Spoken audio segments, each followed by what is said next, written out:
Baik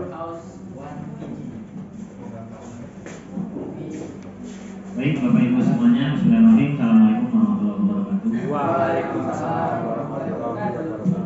Kami dari Global Cooler ingin mempresentasikan apa yang sudah kami diskusikan. Kami pada dasarnya membuat brand baru atau brand fiktif. Kita namanya Cool Veggie. Ya. Jadi kita di sini kami adalah sebelumnya ke balik lagi Bu. Nah di sini sebelum kita ke slide selanjutnya, karena kita berhubungannya dengan produk dan juga dengan global warming atau global cooler ya sebenarnya. Nah kita punya campaign One House Veggie atau satu rumah satu sayuran. Jadi produk kita bukan sayuran nantinya. Nah kemudian kita ada tagline-nya bumi mengharap kita berubah. Oke, selanjutnya kami adalah brand yang bergerak dalam bisnis pertanian. Kami menyediakan berbagai jenis benih dan bibit unggul untuk skala kecil maupun besar. Namanya Cool Veggies. Oke, next. Ini dari produk kami itu menyediakan variasi benih dan bibit dari tanaman varietas terbaik. Kemudian memberikan tips dan pelatihan kepada konsumen yang ingin belajar berkebun. Ya, gardening tadi mirip-mirip sama kelompok 1, tetapi mungkin kalau kelompok 1 itu secara umum tanaman. Kalau kita itu adalah seeding atau pembenihan, seed benih. Nah, kemudian menyediakan alat berkebun dan paket-paket alat berkebun. Itu mungkin bukan utama, tapi yang utama adalah seeding. Nah, kategori pasar kita itu pelaku di bidang pertanian dan perkebunan. Ya, kemudian juga penghobi berkebun. Nah, ini produk kita sampelnya Cool Veggies. Di sini ada seed dari pokcoy, kangkung, bayam dan sayuran-sayuran lainnya. Kalau dari segi warna mungkin dari proyektornya ya. Nah itu next. Nah ini berhubungan dengan campaign dari global warming atau cooler itu. Global warming isn't a prediction, it is happening. Jadi global warming itu terjadi, bukan mitos, bukan prediksi, ini sedang terjadi. Nah ini latar belakang kita itu karena planet ini sedang mengalami peningkatan suhu global atau pemanasan global. Selanjutnya rantai emisi karbon menjadi salah satu penyebab efek gas rumah kaca. Maka kita concern di karbon ya. Kemudian selanjutnya distribusi bahan makanan menjadi salah satu penyumbang emisi gas karbon dioksida. Maka yang kita lakukan, campaign kita adalah ingin mengkat secara pelan-pelan distribusi dari sayuran yang akan kita campaignkan itu supaya mengurangi emisi gas karbon. Nah ini campaign kita adalah One House Veggie atau satu rumah satu sayuran. Bukan berarti satu rumah menanam satu sayuran, tapi bisa dimungkinkan satu rumah menanam satu jenis sayuran atau memang berbagai jenis sayuran. Hanya saja target kita adalah satu rumah satu sayuran. Menjadi gerakan yang akan kami terapkan dengan adanya satu jenis sayuran di setiap rumah diharapkan dapat memotong rantai emisi gas karbon dalam distribusi. Karena selama ini yang kita lihat itu adalah salah satu pendukung dari pemanasan global itu adalah emisi atau gas buang dari kendaraan. Nah, yang kita upayakan adalah penurunan gas karbon dari distribusi itu. Saya serahkan.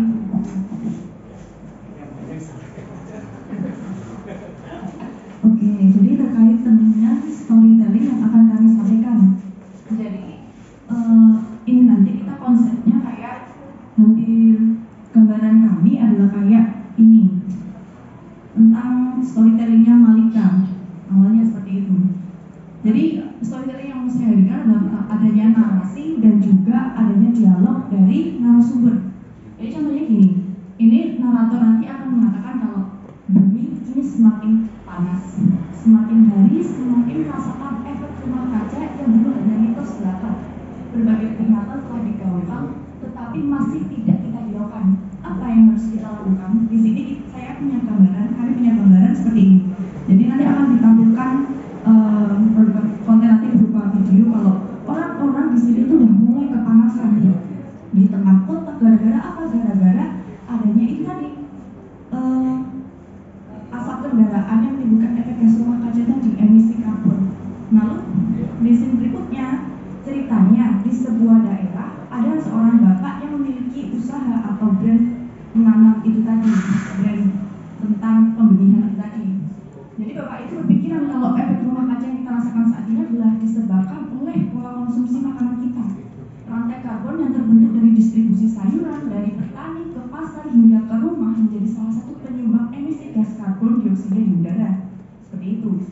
Kami menggerakkan kampanye satu rumah satu sayuran bertujuan untuk memotong rantai emisi gas dari distribusi hingga yang kini jadi budaya di lingkungan kita.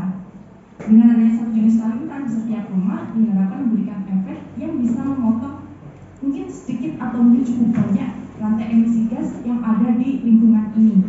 Jadi Bapak Ibu, program kami ini tidak langsung dilaksanakan secara global atau secara menyeluruh satu kabupaten satu ini enggak. Jadi masih perlahan-lahan di satu lingkungan tertentu saja seperti itu. Nah, harapannya dengan langkah kecil ini dapat mengatasi efek rumah kaca yang masih kita rasakan saat ini seperti itu. Nah, nanti akan juga diberikan testimoni ya. Kalau itu salah satu efek secara tidak langsung nantinya adalah adanya penghematan waktu Bapak Ibu. Penghematan waktu ketika kita OTW ke pasar, ketika kita membeli sayur dan lain-lain sebagainya kan masih harus ke sana kemari dan lain sebagainya. Nah, kalau dulu harus jauh ke pasar, sekarang biasanya langsung saya tukar aja sama tetangga. Karena apa? Sesama tetangga satu rumah satu jenis sayuran atau mungkin berbagai jenis sayuran. Jadi kalau perlu mereka bisa langsung kayak bisa siang-siang kan biasanya pasar udah tutup, mereka perlu produk tinggal ke tetangganya aja seperti itu. Nah, itu aja gambarannya. Tapi Bapak Ibu perlu diketahui bahwa kalau program ini bukan berarti mematikan pedagang sayur yang keliling. Karena gini, meskipun kita menanam sayur, nggak semua sayur itu ada di kebun kita. Katakanlah kayak tempe kan nggak mungkin kita menumbuhkan tempe kan Bapak Ibu. Jadi tempe dan lauk lainnya masih bisa dibeli di tukang sayur seperti itu. Jadi nggak sepenuhnya mematikan ini apa itu usaha sayur seperti itu. Mungkin itu aja.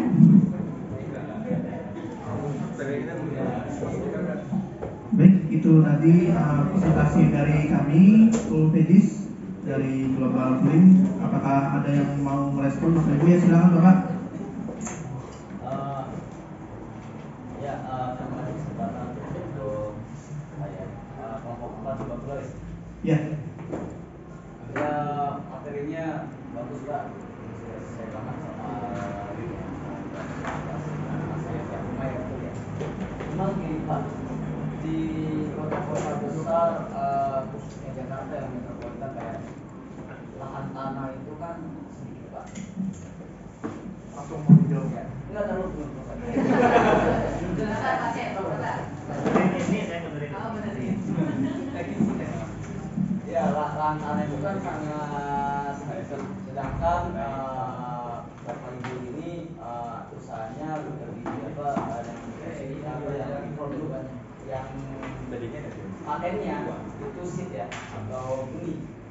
Pertanyaan saya apakah sistemnya itu tanam tanah atau hidroponik?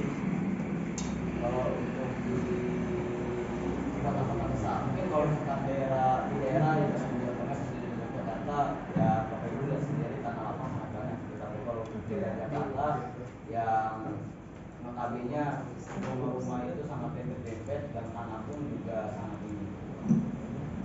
Oke, baik Pak. Sebetulnya pertama yang kita tanamkan itu bukan benih dulu Pak. Kesadaran. Pasti kesadaran. Makanya kita campaign ini inspirasi nih, oh berarti sudah bagus nih kesadarannya. Nah, habis itu soal masalah media tanam itu banyak teknologinya sekarang Pak. Kita tidak terpaku pada tanah medianya. Jangankan tanah, sekarang sekam kan sudah banyak dipakai. Tanah itu tidak murni 100% tanah kalau dalam bagaimana. Sekam bakar Pak bisa. Atau kokopit, tapas kelapa itu kan sekarang lagi digandrung nih. Tapas kelapa dihancurin tapas kelapa nanti dibikin media tanam. Atau yang lebih ke high tech-nya itu kita pakai hidroponik, bisa aquaponik, bisa. Atau tadi kalau siapa tadi yang mengusulkan yang garden ke atas itu, nah vertical garden itu kan salah satu solusi sebetulnya untuk lahan yang sempit. Kalau di kota-kota besar itu sekarang menggandrungi menanam di atas rumah, karena kebanyakan mereka yang punya lantai rumahnya lebih dari satu lantai itu bisa menanam di atap rumahnya, bukan di atap pentingnya ya, tapi mungkin yang loteng. Ya, yang ada lotengnya itu kan bisa. Nah itu salah satu artinya campaign kita nanti pasti kalau misalnya terkait dengan lahan itu menyesuaikan, mau di kota, mau di desa, mau di mana gitu. Artinya kalau lahan menyesuaikan, yang penting ketika ada kemauan dari masyarakat lingkungan tertentu, misalnya campaign kita tidak terlalu muluk-muluk nih harus segimana besar gitu.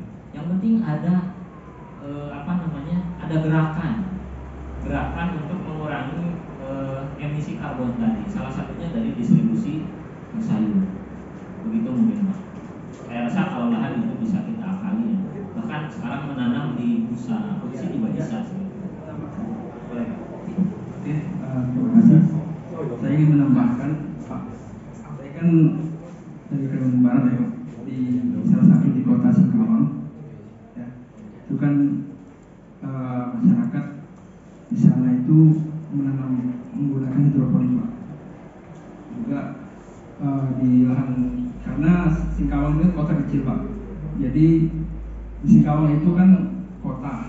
Nah nanti para penjual sayur-sayuran itu mengambil sayur-sayurnya di kota Singkawang, padahal lahannya kecil. Jadi barat tuh seperti ini, memang distributornya itu.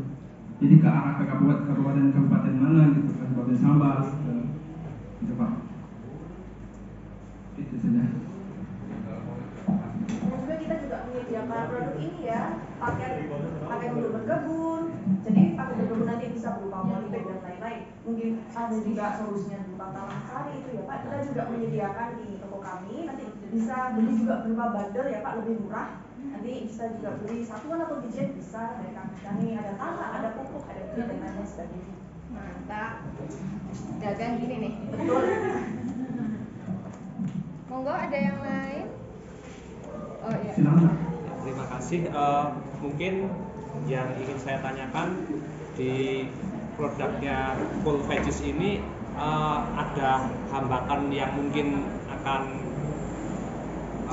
terjadi nggak? Maksudnya hambatan besar apa yang kemungkinan nanti ketika sudah berjalan ini akan menjadi halangan untuk Cool Veggies? Kira-kira ada halangan besar nggak yang memungkinkan berjalannya Cool Veggies di kemudian hari ini akan terjadi? Tantangannya seperti itu.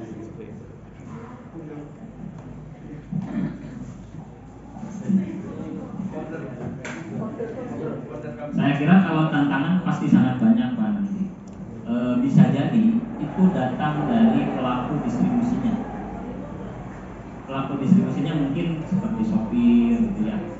Karena biasa misalnya mereka mendistribusikan sayur dari petani ke pasar misalnya. Mungkin kalau memang nanti ada beberapa hal cakupannya sudah luas. Tapi kalau secara kecil lingkup kita dulu yang notabene adalah lingkupnya belum terlalu besar, mungkin tantangannya hanya ada di waktu dari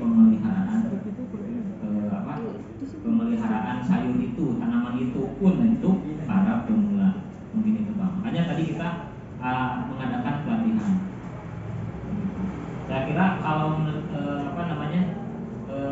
dilihat dari campaign kita itu akan tidak terlalu sulit lah. Jadi resikonya lumayan rendah. Ya mudah-mudahan seperti itu.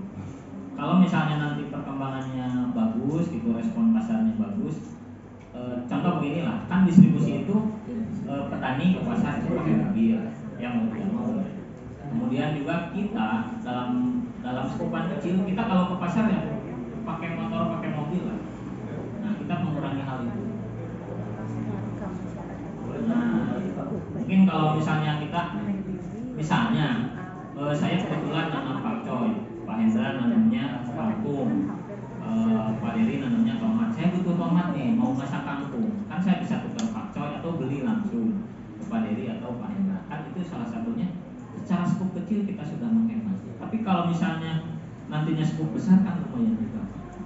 Kita bisa menghemat emisi.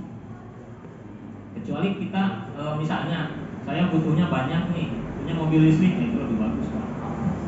Itu sangat bagus kan, gitu Pak. Boleh. Gini, ya saya paham lah konsepnya kenapa sayuran, karena dari yang tidak lagi gitu kan. Tapi begini, kan yang namanya produk itu, namanya orang berbisnis pasti kan mencari cuan atau keuntungan. Ya. Sedangkan kalau di dunia tanaman itu sepertinya lebih untuk tanaman hias, gitu, lebih lama tanaman hias ketimbang sayuran. Apalagi di sini tercetak targetnya itu adalah kota, ya gitu ya. Nah, alasan Bapak Ibu kenapa memilih sayuran dibandingkan tanaman hias itu apa? Atau mungkin nanti dari teknik ini juga akan merambah ke tanaman hias untuk menambah produk.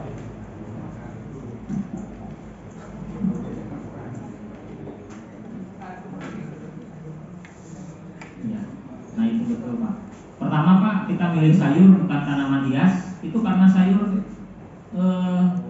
primer Pak, dimakan. Kalau tanaman hias semakin banyak mungkin hanya dijual, tidak bisa dimakan. Tapi kalau misalnya kebutuhan itu kita butuh Pak sayur. Mungkin di tempat Pak Hafid itu produsen sayur Pak banyak. Nah, pasti itu kebutuhan. Siapapun pasti akan butuh sayur. Beda dengan siapapun butuh tanaman hias. Akan sangat berbeda sekali. Makanya kita pilih sayur. Begitu. Kemudian juga bisa jadi dalam jangka waktu yang lamanya atau dalam waktu lainnya kita bisa melakukan juga kerjasama, misalnya dengan dinas pertanian. Misalnya ketika nanti warganya merasa hal ini baik, tidak menutup kemungkinan warga yang tadinya satu peci atau beberapa dalam lingkup kecil mereka, misalnya di rumah atau bahkan yang punya kebun, oh iya bagus ya, banyak begitu dia nanam, bisa juga nanti kerjasama, dipasarkan secara online dan lain sebagainya, ya begitu mungkin. Atau dikemas, itu banyak sekali ya opsinya. Ya. Ada lagi barangkali Bapak Ibu, silakan. Bapak silakan, siapa dulu? Oh ya. Baik. Dari kampanye Anda bisa tolong dijelaskan target audiensnya atau target market? Tadi sudah Pak. Mungkin saya nggak mendengarkan. Itu yang pertama. Bahwa strategi kreatif yang digunakan untuk kampanye Anda supaya tepat ke target audiens itu seperti apa? Oke. Target kita itu secara umum memang tidak spesifik Pak. Pelaku di bidang pertanian dan perkebunan itu sudah spesifik sebetulnya. Kita tinggal ke petani misalnya. Atau misalnya kita ke penghobi berkebun. Ya, yang hobi berkebun itu sebetulnya tidak berkebun satu kebun ya. Tapi misalnya saya yakin kalau misalnya di beberapa daerah itu di depan rumahnya pasti ada tanaman. Nah, kalau misalnya perlu kampanye secara lebih jelasnya atau secara lebih menyeluruhnya, kita bisa kerjasama dengan dinas pertanian tadi. Kita kumpulkanlah dengan para RT RW, kita sosialisasikan, bisa juga Pak kan seperti itu. Kalau misalnya tadi yang deterjen itu didemokan, kita juga bisa demo. Tapi bukan demo menanam langsung jadi Pak, tidak. ya, karena kita butuh proses yang sangat panjang. Kemudian yang selanjutnya, kalau misalnya kita nanti didemokan, ada pendampingan. Kita kena kerjasama bisa dengan desa. Di desa kan ada penyuluh pertanian. Sebetulnya banyak opsi lah, banyak opsi. Bagaimana dengan platform media sosial atau apa? Apakah Anda tidak memanfaatkan hal itu? Itu saya kira sudah otomatis Pak nanti Pak. Kan siapa yang tadi Pak Tama ya? Yang namanya perusahaan itu sudah identik dengan web misalnya secara globalnya. Artinya pemasaran itu kan hanya bagian, kalau web itu kan bagian dari pemasaran. Pemasaran dalam arti untuk memasarkan produk, tetapi saya kira campaign itu bisa langsung supaya lebih menyasar gitu. Walaupun pasti tetap akan kita lakukan secara media. Oke, cuma nggak disebutkan secara spesifik. Ya tadi. Boleh Pak? Silakan. Ya, tadi kan menanam di setiap rumah ya Pak ya. Ya, nggak semua varietas tanaman itu gampang dari tanam ya sampai berbuah. Nah, itu sayur tidak berbuah Pak. Iya. Ada sampai Nah, itu apakah ada upaya dari perusahaan membuat mendampingi masyarakat bagaimana cara menanam yang baik, bagaimana merawat yang baik sampai berbuah? Apakah ada tutorial di YouTube kah atau ada pendampingan dari itu? Nah, tadi kita sudah utarakan Pak, kita coba. Kita bisa bekerja sama dengan Dinas Pertanian untuk pendampingan itu, dengan desa, karena di desa ada penyuluh pertanian juga. Itu ya. Begitu Pak. Pendampingannya supaya nanti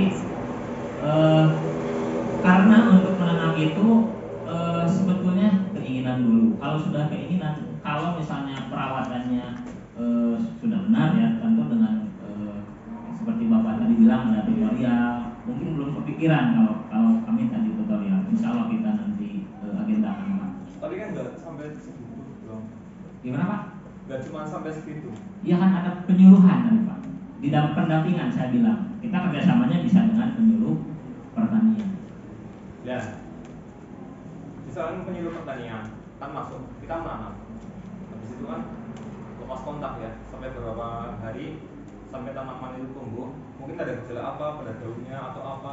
Dan itu bagaimana cara konsumen membeli? Jadi mungkin nanti kita mengadakan kontrol dan juga asistensi seperti itu Pak. Kontrol mungkin seperti membuat platform khusus untuk Bapak Ibu dari perkebunan untuk konsultasi langsung kepada kita. Bapak Ibu ini bagaimana? Bapak Ibu ini bagaimana tanaman saya kok tidak kunjung tumbuh, kok ini kurang apa? Nah, seperti itu nanti adanya kita akan mengadakan platform untuk asistensi tadi. Jadi mereka punya ini apa itu kontak person kita untuk konsultasi seperti itu. Mungkin selain itu juga terkait tutorial tadi mungkin bisa disebutkan di sosial media ya untuk konten edukasi. Bisa aja. Pokoknya dalam campaign itu nanti Pak, mulai dari semua program itu dan juga langkah dan hasil akhir yang kita harapkan itu kita masukin ke campaign itu Pak. Nanti rencananya campaign itu kan bergerak dalam bidang media sosialnya itu kan rencananya terutama di Instagram sama TikTok Pak. Dan karena keduanya itu mendukung akses video, mungkin kita juga bisa pakai channel YouTube Pak. Kan sekarang sudah juga banyak channel YouTube yang ngajarin caranya bertani, kayak Bang Narji itu juga. Nah seperti itu Pak. Sekalian Pak. Ya. Kalau konsumen atau rumah tangga itu memproduksi sayuran berlebihan, apakah bisa dikomersilkan? Bisa Pak. Bisa sekali. Menyediakan jasanya kok. Gimana Pak? Menyediakan jasanya buat menampung. Kan iya, mau dia Pak. Tadi kan itu salah satu goalnya itu kan ini punya toko sendiri Pak di masing-masing rumah.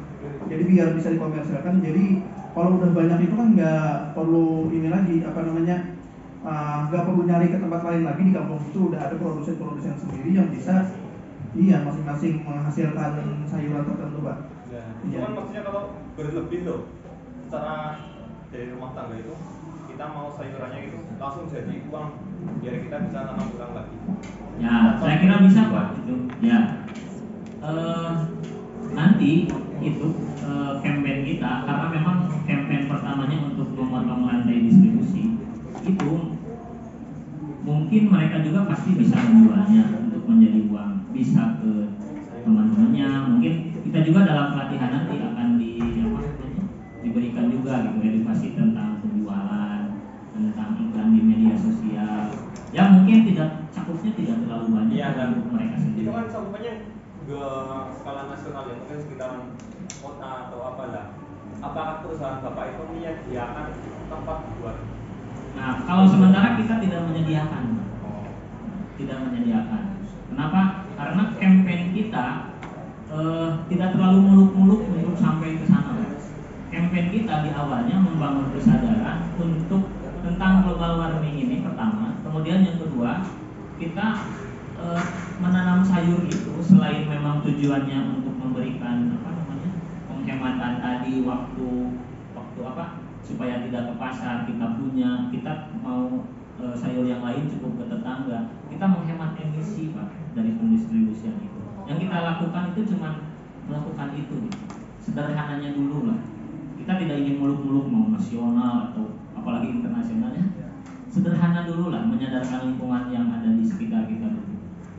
Begitu Pak. Jadi balik lagi Pak, yang penting tidak usah macam-macam, biasa aja.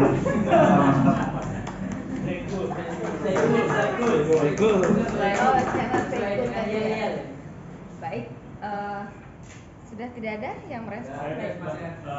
Oh iya. Contoh kasus kalau di Jabodetabek itu kita ada program namanya Segari. Segari itu menjamin sayur orang itu memesan.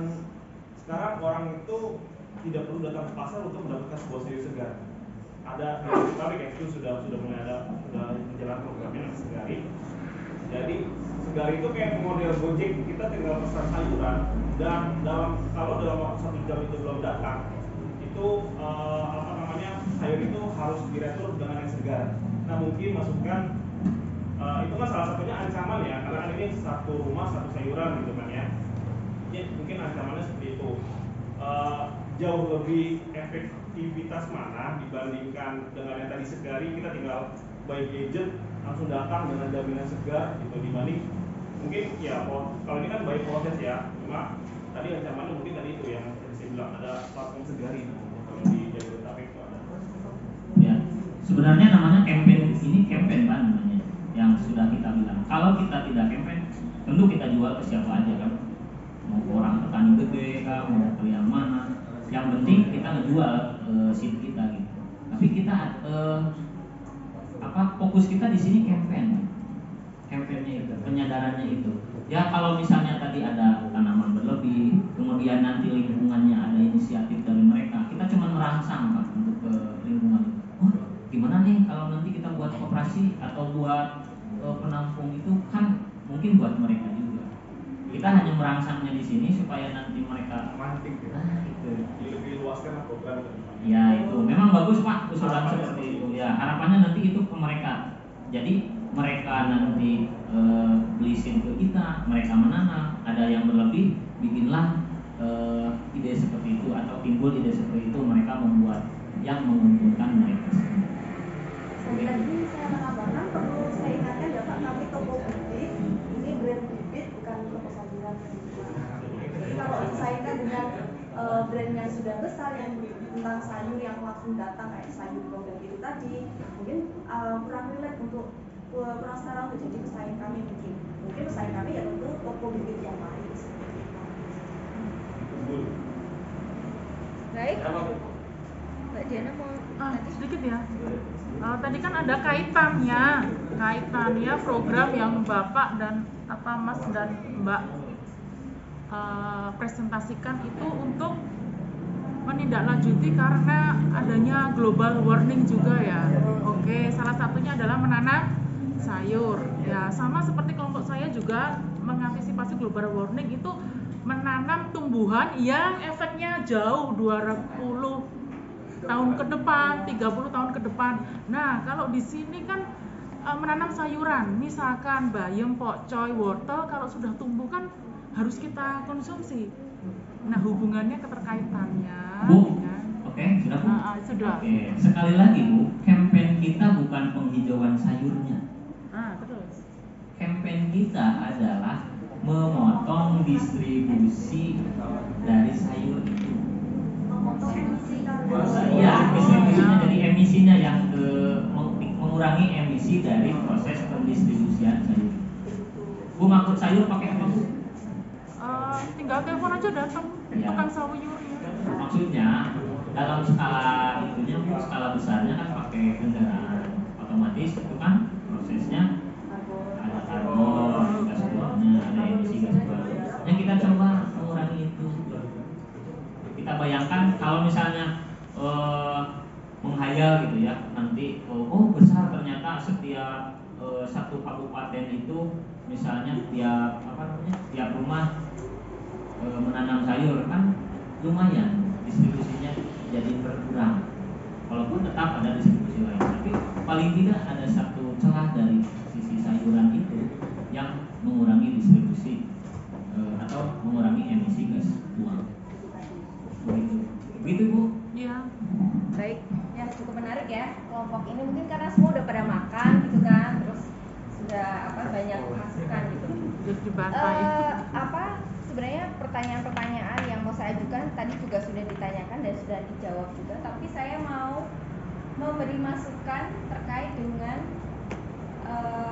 saya masih belum melihat, maksudnya secara komprehensif ya, urgensi tentang global warming dan juga kaitannya sama menanam sayur. Oke, tadi terakhir itu kan dibilang kan tentang emisi karbon, tapi Mbak Tias tadi juga bilang sebenarnya bukan hanya masalah emisi karbon yang nganterin sayur loh, tapi dengan menanam sayur itu kan juga memproduksi gas oksigen ya, yang itu juga baik untuk lingkungan gitu. Itu yang pertama, maksudnya fakta-fakta itu gitu loh. Kenapa mungkin ada pertanyaan dari beberapa tadi yang menanyakan sebenarnya apa sih bedanya sayur, terus tadi tanaman tanaman hias kayak gitu. Jadi mungkin ini kan unik ya sebetulnya ya. Sebenarnya yang disasar itu adalah kalau menurut saya itu habit, kebiasaan atau mengubah kebiasaan untuk menanam. Kalau dulu zaman Orde Baru, mungkin kalau yang generasi Orde Baru ada istilah, kalau dulu saya sekolah itu apotek hidup, tahu nggak apotek hidup? Jadi itu kan yang ditanam itu adalah tanaman-tanaman yang untuk dikonsumsi. Nah saya tuh kenapa namanya istilahnya apotek hidup? Karena apotek itu kan tempat untuk membeli obat kan. Jadi obat itu untuk sakit.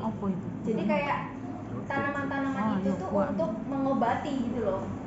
Ibaratnya istilahnya kayak gitu. Kenapa penamaannya apotek hidup?